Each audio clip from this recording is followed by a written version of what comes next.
Ooh, I'm on tape. No, officer, I was not drinking while I was driving. I'm going to be checking my phone a lot, and it's not because I'm responding to text messages, it's because time management skills are still something I'm developing. I'm Skylar, I'm an alcoholic. Hey guys. I'm really grateful for Will for asking me to do this. Only an hour and 15 minutes to get here, but that's neither here nor there. I got sober August 6th, 2020. I have a sponsor, I have a sponsee, and I'm sponsoring. My home group is Raleigh Young People. We meet all the way in North Raleigh Friday nights at 8 at a church that I don't remember the name of. And we go out to eat at the Hibernian afterwards, which is an Irish pub, and we sit next to the bar and watch people drink. It's a great time.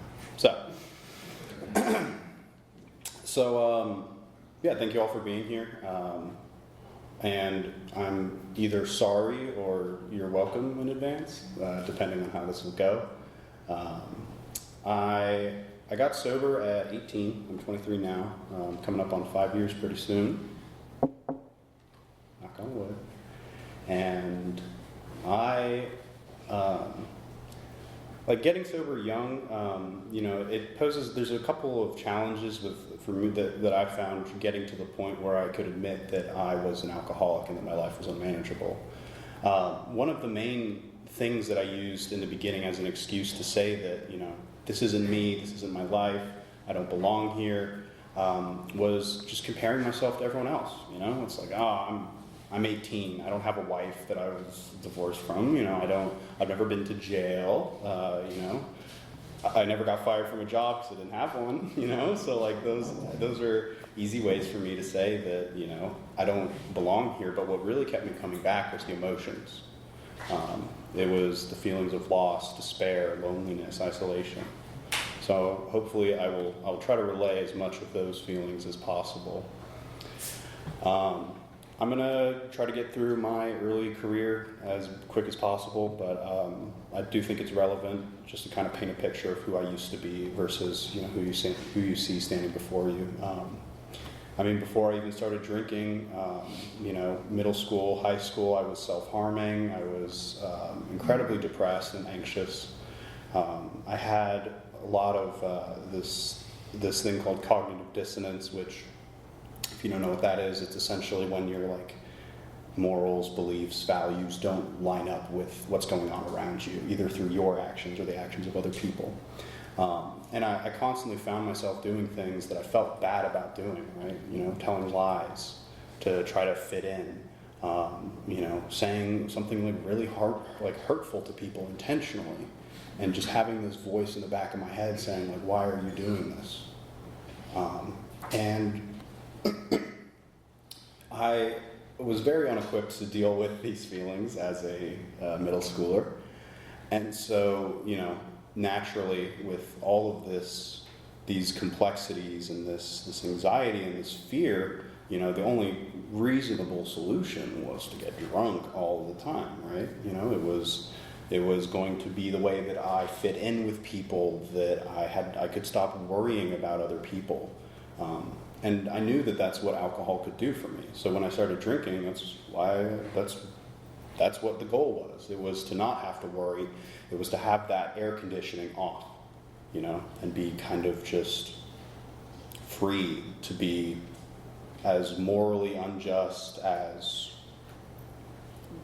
free of the fear of consequences as possible. I started, I've never had a legal drink, God willing, I never will. So most of my alcohol was stolen. And the first victim was my parents. At first I was really careful about it. I used to pretend that I was a scientist, mixing, 2 parts water, 1 part orange juice. They'll never know that their vodka is now, they won't wonder why it's orange now. It'll be fine. But very quickly, that desire to remain hidden and to hide and to just be and to care about consequences it just evaporated. right? I started taking whole bottles at a time. I started taking, and I kept making these weird like mental adjustments. I kept saying, well, I'm gonna steal the little bottles first, right? And then I was like, okay, but I'll just take the big bottles now because I kind of need it because, I have a hard life going to school every day. And so, naturally they found out. It took them a while, I will say. They had their own stuff they were dealing with, but it took them a while. But eventually they did notice that all of their alcohol, including cooking alcohol, extracts, cough medicine, Listerine, all of these things were just kind of not there anymore. And being the problem child in a lot of ways, being the black sheep of my family, the one that has really been the most open with their struggles, it was pretty obvious that I had done it. So instead of, sending me to rehab, right, they just said, we'll make a deal with you, right? You can have one beer every week as long as you don't drink more than one. And I was like, now you see, a rational person would think of, okay, right, so I can either have steady access to something that I otherwise would have no access to, or I can just go crazy. And at first I was like, well, the obvious answer is to just only have one a week. And then I was like, this sucks, like who wants to drink one beer? It's boring. So lost that, lost access to alcohol entirely. My parents stopped hiding it in the house and just got rid of it, because as soon as they'd leave, I'd be scampering through their closet, like, where's the wine? I need the wine. Anyways, so that's the kind of drinking that those are the kind of behaviors that I got involved in. And that was like a reoccurring pattern, and it always got worse. Eventually, like kind of near the end of my drinking, I stopped stealing from my parents and started stealing from other people's houses, it was just the natural progression of, well, there's no alcohol in my house, but I bet their house has some alcohol. So I'll just go into their house and take it when they're asleep, and to me at the time, it was such like a logical conclusion to come to, and like, that's insane. That's insane. But, at the time I thought it was a good idea, and so I did it. And again, same thing, started being really careful at first, and then I became more brazen, more bold. That seems like a compliment of a positive quality. I became more careless and stupid. And eventually got caught, as one does. So, at this point, I had spent time in an eating disorder treatment facility because I have horrible, crippling body image issues. It is probably one of the most difficult things I deal with in my life today, which is, I'll take it, much better than how I used to be. Anyways, so long story short, parents were like, well, maybe the eating disorder was the problem, and once we get that covered up, then the drinking will stop. It didn't. And they sent me to rehab. And in rehab, I encountered AA for the first time. And I remember I got sent the day after I turned 18 because they were like, we're not going to pay for, this, children. It's going to be a whole thing. You're just going to go the day after your birthday. So I get to rehab, and eventually we get to an AA meeting. And my birthday's in January, and it was freezing cold in Asheville. And so they put us in a little bus, a little shuttle, and drove us on over to the local AA meeting. And we kind of got out of the car. I was still incredibly malnourished at the time, so shaking, freezing cold. I remember walking into that room, and I heard the laughter, I smelled the coffee, and I felt warm. And to this day, I don't know if it was just because the room was physically warm, or if it was emotional, or both. But I felt warm, and that was a feeling that I hadn't felt in a long time. That was a feeling that I chased with a lot of my drinking and drugging. And I felt comfort. I felt welcomed. And that was one of the first times that I'd felt that way in a long time. And for the first time, I was really honest with someone. There's this old military, like I think Vietnam vet named Eduardo. And Eduardo was talking about slinging heroin and crazy, crazy stuff he saw during the war. And I went up to him and was like, hey man, like, I'm scared. I don't get the God thing. I don't think I'll ever be able to get the God thing, you know, because I'm so intelligent and all of my life choices have been correct. So clearly this is part of that. But I was honest with him, and he just looked at me and was like, don't worry about it. Just do the work. And I was like, all right. It's a little bit of a cop-out answer if you ask me. You know, you're supposed to say, well, you don't actually have to do it, but, you know. But for some reason, his word stuck with me. And so I got out of rehab. I did a little more experimenting. Tried to control everything in any way I could. There was a point where I was, you know, on the weed thing. You know, I was like, I can control and enjoy this because this is not addictive. It's not like alcohol. It's different. Long story short, couldn't control it. Couldn't have any feelings of happiness, and I gave up. I said, you know what? This was the last option, and if I can't control this and enjoy it, then like, what chance do I have of controlling alcohol? You know what I mean? Just kidding. I never did cocaine. That wasn't cool enough. And I know, shocking. And yeah, so my original intention with getting sober was just to make friends. You know, there was a lot of really cool people in the rooms, and there still are. You know, and I remember there was this girl. She had tons of tattoos, tons of like self-harm scars all over her body, and she was in school to be a therapist. And I was like, this is the coolest person I've ever met. And I was like, will you be my sponsor? And she was like, are you attracted to this? And I was like, no, that feels like a bad answer. You know? That doesn't feel like a good answer.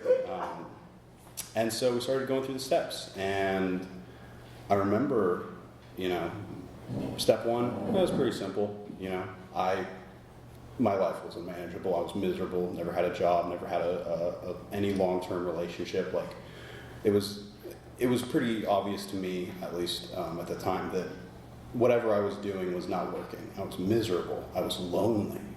I couldn't have conversations with people properly, because what would happen is I'd start talking and then I'd get into my head and just stop in the middle of a sentence. And, you know, people were cool with that, but it made it hard to express my feelings when I just cut off. It was also kind of weird to be around, you know, just like, hey, Skylar, how are you doing? Yeah, you know, and then just stare off. And they'd be like, okay, you know, like, that's great, man. Glad you're here. Keep coming back. Anyways, yeah, so I started to, you know, I admitted all of these things, and I started to feel like I was actually doing something right in my life for the first time in years, right? You know, because I remember in middle school just getting in trouble for things like lying about someone breaking into my house and me fighting them off like a badass, you know, and just like getting called out by the teacher, or just being like, yeah, okay, kid, like, we're gonna call your parents. And I was like, oh, you know, like, fuck. And just to like, I just couldn't, like, I felt like I couldn't catch a break.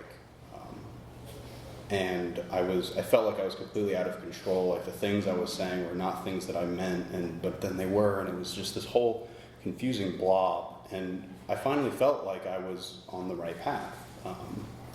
And, you know, I got to step 2, step 3, and step 2, you know, my sponsor just cut right through the bull crap that I was telling myself, right? I had this like argument ready in my head about why God isn't real, and then it's the path of weakness and stupidity, and, you know, like some real just like angsty teenager stuff. And I was ready to go. I was rearing because I knew that she was going to say something. And so we get to the part where it's like, you know, it's like, and I'm like squaring up, and she just goes, okay, so since you're violently anti-religious at this point, here's what we're going to say. We're going to say, do you believe that there's anything in the world greater than you? And I was like, and she was like, okay, what about a mountain? Can you pick up a mountain? I was like, no. Well, no, probably not. And she was like, there you go, good enough. Something's greater than you. And I was like, okay. You know, okay, I started to see, I was like, okay, yeah, there are things that are greater than me. You know, like that kid in 6th grade was way stronger than me and he could beat me up if he wanted to. You know, like that kid was more powerful than me. And she was like, do you believe that, that I have, not that I'm greater than you, she explained it in a lot more tactful way, but she essentially was like, do you believe that I have a good life? And I was like, yes. And she was like, do you believe me when I say that I have this good life because of AA, because of this higher power? And I was like, I mean, there's probably some complicated psychological processes involved, but sure, you know, for sake of argument. And she was like, that's all you need for now. And I was like, all right, cool.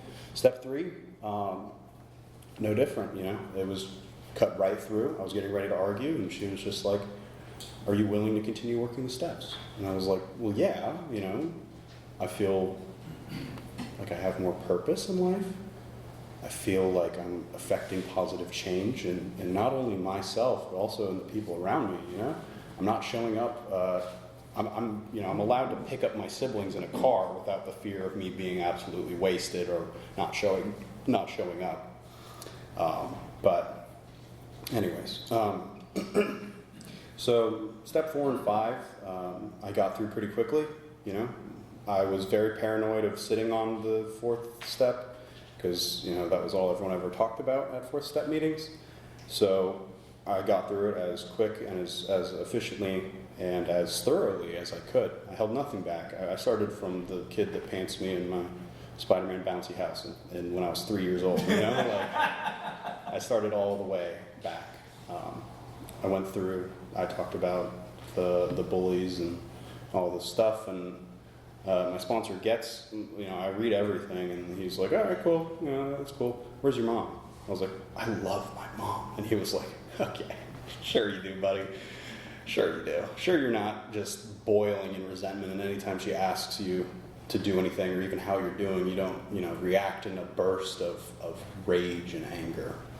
And same with my dad. And, you know, I'm really grateful that he called me out on that because, you know, I think about the relationship I have with him now, which I'm incredibly grateful for. I have a great relationship with my parents. And if she didn't call me out for it, I probably wouldn't have that relationship. Because I was fine with being all hunky-dory, everything great, you know, I'm sober now. But I remember on the 5th step, some people don't experience this. It felt like a massive weight was lifted off my shoulders. I had a lot of guilt, a lot of shame, and a lot of self-imposed isolation that was torn down during that process. So, yeah, I guess I can keep talking about the steps. I kind of want to talk about how I'm doing now a little bit. We'll go back and forth. We're good. So today was a good day, mostly. I went to a play that my little sister was a part of today. And over the past couple years, I've had the opportunity to be present in my little siblings' lives, which, you know, not only kind of shows that, you know, I've had this psychic change where I'm able to really think about other people, but also just how far I've come. You know, there was a point in time where my mom changed locks because she was scared of me.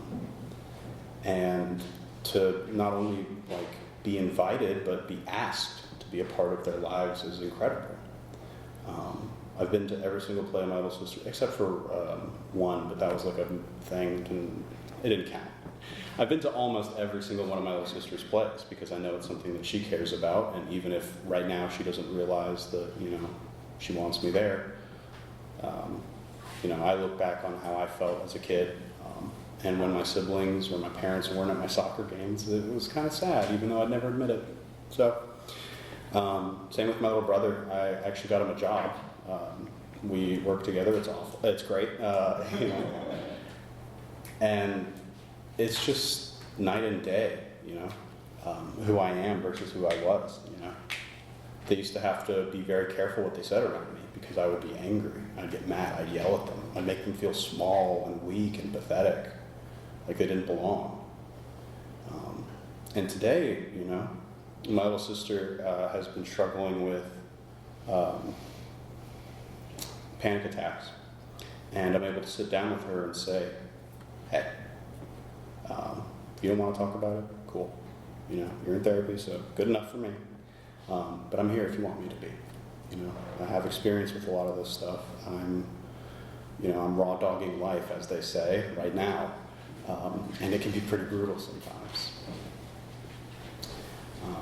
And something I started doing only in the past 2 years was saying I love you to my dad. And part of that was, I will not lie, spurred from hearing other people talk about not being able to say things to their parents once they're gone. But another part of it was, as I've gotten more time, I've also gained more empathy and more understanding of myself and others. And I understand that, to him, hearing I love you from one of your kids is a big deal, None of my other siblings say it, and that's their choice. I don't blame them or anything, but I do. And just to know that I can profoundly influence him in a positive way just with 3 words that I refuse to say out of spite, because I used to hold on to that resentment of, you did this to me, this is your fault. I was a victim. And thankfully through working the steps and just straight up talking to other people in AA, it became more and more apparent that, yes, he did some really fucked up, messed up stuff to me as a kid. But I chose to take that and drink over it. I chose to use it as a cage for myself that justified everything I did. If you were like me, you would understand, kind of thing. So, not like that today. Love my father very, very much.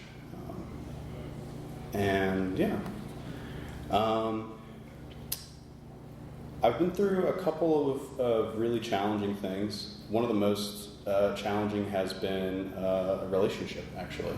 Believe it or not.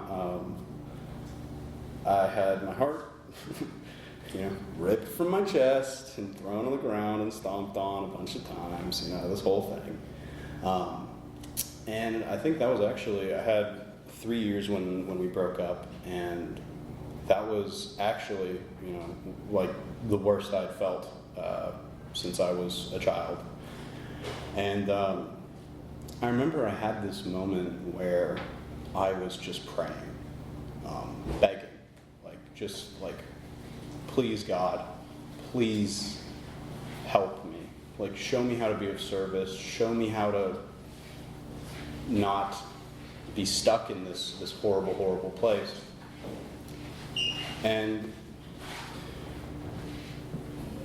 I didn't get anything. And this was strange because I had become very reliant on my higher power and knew that, when my intentions were right and my actions were also right, that, I would receive the help that I truly needed. And this was a very difficult experience because I had spent all of this time building all of this faith, and it felt like it went nowhere. It felt like I was praying to nothing. And I still haven't found an answer to that. And I don't like talking about it that much because it doesn't feel very conducive to recovery in a lot of ways. But I also feel that, there were people around me in my early sobriety that were open and honest when they weren't getting something, or that their true feelings on a higher power and all that. So I share it now, not to say that none of this works and that you can't get sober and there's no God or whatever, but that these things do happen. it has changed some of my viewpoints, but it hasn't changed most of my actions. I still pray in the mornings. I still mean it when I pray. Because, even apart from the concept of faith, there's actual science that I read at some point probably that shows that, morning prayer and meditation does have psychological benefits apart from, connection to a higher power. So regardless, I have no reason not to do it, which is kind of how I trap myself in AA in a lot of ways. Whoa, tangent. Time check. So, anyways, I remember I had 6 months sober at the time, and this was one of the times that I really felt like I was starting to get something, or not get something, but starting to really see a change in myself. I had a buddy of mine come to a meeting. It used to be called Last Call. It was 10 p.m., 7 days a week. Brutal if you're a hungry member, but a great meeting. And, after the meeting, we went outside and were talking, and he was crying because, he was in the situation where his partner was threatening to kill themselves if he didn't talk to them, and he didn't want to talk to them. And he was sobbing because, he felt this guilt and this shame for not wanting to talk to someone when they're, threatening to end their own life. And I just held, excuse me, I just held him, and we prayed together. And that was really, really weird. I will not lie. I was able to completely remove myself from the equation and just allow whatever needed to happen. I felt in that moment that I was of true service. I disregarded the parts of me that were, still hanging on to this there's no God mentality, the parts of me that feel that I'm above these people, that, I would just man up, ironically, By the way, my pronouns are he, him, if that's something you're nervous about. I'm just a guy. I figured I should mention that. I forget to all the time. And people get confused. So, anyways. And I just remember just in that moment, truly being of service to another person. And we wound up, calling the police to do a wellness check because it was the only thing we could do. A while later, he was sharing a story, or maybe he was just sharing, I honestly don't remember, but he said that, that I saved his life. And to me, that's made everything worth it. Everything I've put myself through, all of the pain, all of the fear and the anger, everything that I made that child part of me go through has been worth it. Just for that moment alone. I've had countless other moments like that. I've had moments with a sponsee where they're truly vulnerable and open about something, and I'm able to help them simply by listening. That's amazing. I didn't have to have an answer. I didn't have to have a psychology degree or a theology degree. I just had to listen to them talk. And that is such a blessing. That is where my fire for life comes from, is those moments with other people where I am truly able to help them in some way. Because today, I'm tired, very tired actually. I can't think about it or I'll fall asleep. But I have this newfound vigor for life. I have these newfound passions. Which has been such an incredible thing in of itself. But being able to help other people has really cemented and helped me with a lot of these fears about purposelessness and being a bad person, because I was never able to think myself into feeling like a good person. I had to do things that made me feel like a good person.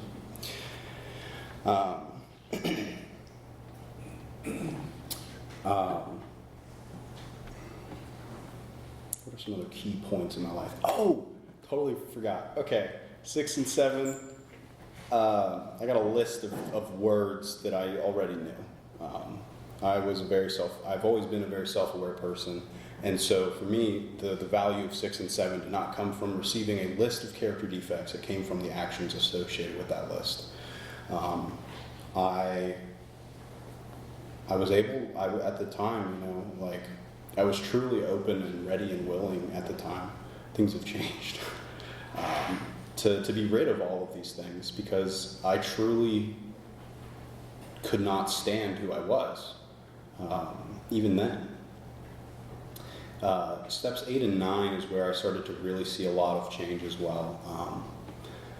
I made amends to the people whose houses I broke into, and I went to one of them, and they opened the door, and I was like, hey, I have this much money for roughly the amount of stuff I stole from you.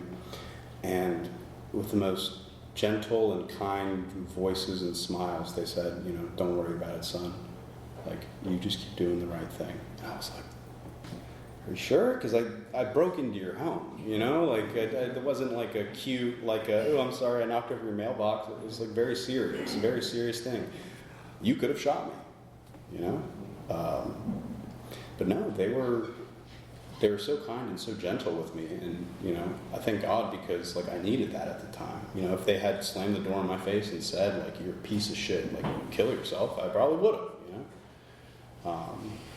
Not before I called my sponsor, of course, because we had been through that scenario. But the one that really affected me a lot was I made amends to my mom, and my mom is the sweetest lady. She's just I'm just my mom, she's so nice. I like her. She's cool. And I went to make amends to her, and she was just kind of like she doesn't like vulnerable conversations. And I was like, I know, Mom, but can we? And she's like, fine. And I briefly explained what I think I did wrong, I admitted what I did, and I admitted it was wrong. And I asked her if she had anything to add. She said no. And I was like, is there anything I can do to make it right? And I had put this woman through hell. I not only tortured her with my behaviors, but I also tortured my family with my behaviors. I caused a lot of pain to a lot of people. I took away a lot of time and resources from other people that needed them in my family. And I was a very, very cruel person. And the only thing my mom asked of me, no money, no, stop stealing my Doritos, whatever, just nothing. What she said was, stop cutting yourself. And I was like, fuck. Because that was one of my main coping tools still in sobriety for a while, until around the 7-month mark. And to me, that just blew me away that, I did all of these horrible things. So much pain, so many sleepless nights, so much money, time, everything. I was like a black hole. And for her to only ask that I, stop hurting myself was just blew me away. It was a very, very powerful experience in my sobriety, and I stopped. I stopped the same day. And that's something that I do still struggle with. I have getting close to 5 years, and I still struggle a lot with body image and bless you, and self desires for self-harm some days. And again, it's not. I'm not saying this to be like, hey, by the way, everything sucks all the time. I'm saying this because when I first got sober, I had this picture of what 1 year would look like. And in 1 year, I was Jesus. 2 years, I was Jesus but twice, I remember this woman said to me one time, she said, honey, if you were the second coming of Jesus, we'd be fucked. And I was like, fair enough. But I say all of this because, like, you know, I felt betrayed by something that I promised myself in sobriety, that no one ever said, hey, by the way, when you hit 4 years, everything will be good all the time. You will never, ever struggle with anything. And especially for someone like me with a lot of comorbidities that I'm actively in treatment for, thankfully, you know, it hasn't always been a linear upwards trajectory. A lot of times it's been 2 steps forward, maybe 1, maybe 2 back. But at the end of the day, I know that I've always been growing. I've always been getting better, even if it doesn't feel like it a lot of the time. So with the last couple steps, I already kind of touched on step 12 with, you know, being of service to others. But with personal inventory, you know, that's something that I put off a lot. I have a tendency to drift into morbid reflection. That's just kind of how my brain is wired. But what I can tell you that I do frequently is I do a lot of parts work. So, you know, like internal, like inner child, a lot of stuff like that. And this ties into meditation for me. Something I do is I just check in with the part of me that is that child, the part of me that was traumatized and hurt by, you know, people and by myself, and I just see what's up. You know, how are you doing? What do you need? And I've had some really powerful experiences with that. I remember one time I was driving and I apologized to myself. I said to that part of me, I said, I'm sorry for what I put you through. That was a very powerful experience because I'd never taken that time to apologize to myself. You know, I had every resentment list I've ever done has had me on it, and I focus a lot more on that hatred than I do on the love for myself. And so to have the moment to just say I'm sorry, and like literally and metaphorically, like not tangibly give myself a hug, like give that part of me a hug. You know, it changed something in me. I don't know what it changed, but it changed something. And part of what has made sobriety so amazing for me has been the ability to connect with that, to connect with myself, to learn how to parent myself. You know, I'm a very mean person to myself. I do not think very positively of myself a lot of the time. So a lot of the work I've done in sobriety has been talking to myself nicely, saying thank you for doing what you do. Thank you for my body for letting me be here and talk and do the things I love and see the people I love. And for me, that has also just, you know, because for me, drinking was a symptom, right? It was this thing that I did to deal with all of this stuff. And to be at a point in my life where I can deal with these things instead of running away from them, smoking, drinking, other forms of taking substances away from them, you know, like, I can sit there and I can just say I'm sorry to myself. And I promise myself that I'd never do that to myself again. Granted, you know, the part of me that's like super logic-y and like everything, you know, means things that they don't mean, you know, is like, you can't promise that, you don't know. But it's what I needed to hear. And so it's what I told myself. So, yeah, the last thing I'll say is, you know, my relationship with the higher power is pretty complicated. I have, however, moved past the idea of it is there or it isn't there, because to me, I'll never be able to prove one or the other. I'll never be able to say, hey, you know, here is with empirical data, you know, here's the table that says that this is real, and I can never show you the table that says it's not real. So what that leaves me with is a choice. What do I choose to believe? Do I choose to believe the thing that I hid behind for years and years that made me miserable? The thing that made me feel lonely and like my life was meaningless? The thing that drove me to drink? Or do I choose the thing that gives me purpose and makes me feel loved and connected? So obviously I'm going to go with the second one most days. But thank you all for having me. And again, either you're welcome or I'm sorry or both, you know?